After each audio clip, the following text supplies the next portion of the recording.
Welcome back to the deep dive. We're here to cut through the noise and really give you the critical intelligence you need to stay ahead. You know, in cybersecurity, it always feels like we're, well, playing catch-up, right? Just reacting. Yeah. But what if we could shift that? Really understand the why behind these attacks. That's exactly what we're trying to do today. We're diving deep into the PortalFuse quarterly security report. This one's for Q2 2025, so April through June. And this report, it gives a really granular view of Microsoft CVEs, the common vulnerabilities and exposures, specifically looking at Windows and, importantly, Microsoft Edge products. Right. And this isn't just, reading off numbers. This deep dive is designed to equip you with actionable intelligence, stuff you can actually use, so you can navigate these concentrated high-impact risks the report identifies. We're going to explore that critical interplay between, let's call it systemic OS risk, and these acute browser threats that seem to be popping up more and more. Okay, before we unpack it all, here's a headline that really jumped out at me. They analyzed 249 vulnerabilities total. But get this, over 64% were rated high severity. That's significant. It signals a landscape maybe less about sheer volume and more about sheer impact. It absolutely is about impact. So yeah, looking at the overall CVE landscape for the quarter, that total, 249 CVEs, what's immediately striking, as you sort of hinted, is the reduction in volume compared to Q1. It's down 36.5%. Okay, so on the surface, you see fewer vulnerabilities. Maybe, great, things are getting better, more controlled. Well, you might think that. But if the volume is down and severity is up, what's that really telling us? Is Microsoft catching the easier stuff internally, or are the ones left just nastier? That's the key question, isn't it? Because, yeah, volume down, but the report highlights 64.3% of all reported CVEs were critical or high severity. That breaks down to 1 critical, which we'll get to, and 159 high severity ones. And the overall median CVSS score, the 0 to 10 severity scale, is sitting at 7.5. That's quite high for a median. 7.5, wow. So fewer bugs maybe, but the ones slipping through are, potent. Definitely potent. And digging into the monthly breakdown, April seems like it was, well, pretty intense. It was. April was the most volatile month by far. 93 new CVEs and 43 updated ones. We certainly felt that back in April, trying to manage that influx. What was the biggest operational headache from that surge, you think? Just the sheer volume hitting all at once, really, in such a short time. It meant the quarter was heavily front-loaded for, triage and patching. Teams had to be incredibly agile. Right. No time to ease into the quarter. Not at all. Okay, so that's the big picture. But drilling down into the types of vulnerabilities, one category just stands out, head and shoulders above the rest. It's a perennial problem, isn't it? You mean privilege elevation? Exactly. Privilege elevation. Yeah. It's the single largest category, again, 81 CVEs. That's 32.5%, nearly a third of everything disclosed. A third. And pervasive almost feels like an understatement sometimes. It does. What's really unsettling isn't just that it exists, but that it continues to dominate, despite all the focus on endpoint security. It makes you wonder, are we fighting the right battle or just patching symptoms? Because this high volume means if an attacker gets even minor access a foot in the door, they have loads of well-defined ways to become admin. Right. Turning a small breach into a potential network-wide disaster. It really underscores this persistent threat vector aimed right at privilege boundaries in enterprise environments. Yeah. Affects identity, affects endpoints. It's not just getting in, it's what they can do once they're inside. Yeah. That escalation path. Precisely. And connecting this to the platforms, the report flags Windows 11 24R2 by 64 systems as the most frequently hit segment. So that needs focus. But an interesting point, initially anyway, is that no Windows edition actually registered any critical CVEs this quarter. Okay, that is interesting. No criticals in Windows itself. But knowing that huge chunk of high severity ones, how do we square that? Is that genuinely good news or is there a catch? I think it points to something more nuanced, a kind of gradual erosion. The constant high volume of high-severity CVEs, especially in Windows 11 by 64, suggests this ongoing subtle degradation of the OS security baseline. So not one big critical hole, but lots of serious cracks appearing constantly. Exactly. It's not a single knockout blow, but it enables those advanced attacks later, privilege escalation, lateral movement. It makes it easier for attackers to move around once they're in. Sets the stage. Yeah. Erodes trust over time. It really does. Okay, so if we look deeper at the root causes, the report is pretty clear. Memory safety issues are still the dominant systemic risk. Still, yes. These fundamental coding flaws are a major, major problem. Why these specific types? What did the report call out? It specifically mentions CWE 416, which is use after free. Then CWE 125, out-of-bounds read, and CWE 122, heap-based buffer overflow. These are all ways a program can mismanage memory. Using memory it shouldn't, reading where it shouldn't, writing past buffer boundaries. Classic, but still effective exploit dives. Very effective. And these three were the root cause for nearly 60%, 59.6% to be exact, of the high-severity vulnerabilities. That coverage is up 11.3 percentage points from last quarter, too. Wow, so it's getting more concentrated in these few types. It seems so, which suggests adversaries are really relying on a small set of, well-understood high-impact flaws. It just reinforces how persistent these memory management bugs are. We're still fighting foundational coding issues. Okay, so while we're wrestling with these embedded OS problems, the report shines a massive spotlight on a different front, a more maybe acute one, the browser. It really feels like it's becoming the new perimeter, doesn't it? Absolutely. This is a huge shift in focus, or at least where the critical risk is concentrating. The most severe, remotely exploitable vulnerabilities, they're now in the browser. Microsoft Edge, the Chromium-based one, was the only product to get a critical severity CVE this quarter. The only one. The only one.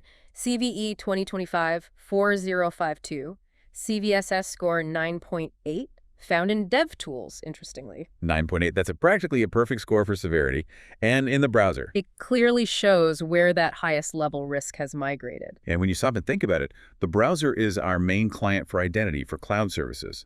So the compromised browser is basically a direct gateway to your most sensitive stuff, bypasses the old network firewalls. Completely. It's not just a window anymore, it's the front door. Yeah. So the report talks about worst-case scenario CVEs. What exactly defines that category for them? Right, so these are the ones that are network-based, require no privileges, demand no user interaction, and have low attack complexity. Basically, point-and-shoot vulnerabilities. Pretty much. They're the most efficient path for an attacker because they don't need the user to click anything wrong or need prior access, just exploit. And the number this quarter? 9. 9 such vulnerabilities identified this quarter. 9. Up from 0 last quarter. Up from 0 in Q1, yes. Okay, that is alarming. That represents the highest immediate risk, doesn't it? Exposed to remote attacks, potentially devastating, ripe for widespread use. Exactly. Opportunistic exploitation is a huge concern with those. Can you give us an example or two, just to illustrate how bad these are? Sure. Consider CVE 2025-250. That's a Microsoft Edge RCE remote code execution vulnerability. RCE means the attacker can run their own code on your machine. Right. The holy grail for attackers. Pretty much. This one was a type confusion flaw, exploited just by getting a user to visit a specially crafted website. That's it. No click, no download, just visit the site. Just visit the site. Wow. And another one. CVE 2025-29966. This was in the remote desktop client, also an RCE. This one was a heap-based buffer overflow.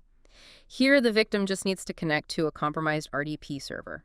No prior privileges needed on the client side. Okay, so connecting out could get you compromised. Exactly. And the report even mentions their TSNE visualization shows these RCEs with network vectors clustering together. They have a distinct dangerous profile. Really highlights how separate and, frankly, scary these browser and client-side RCEs are. It does. So connecting the dots, the OS threats and these browser threats, the report argues that operational risk now is really driven by that intersection. Remote attack vectors, like in the browser, combined with minimal access requirements to exploit. Right. It's a two-front problem. It really is. Because the prevalence of those local privilege elevation bugs, the systemic OS risk, gives attackers loads of ways to level up after they get that initial foothold. Yeah. Which could easily come from. Browser compromise. Yeah. Exactly. So you get popped through the browser, then use an OS flaw to become admin, a clear attack chain. It highlights that dual threat landscape perfectly. Remote breach leads to internal escalation.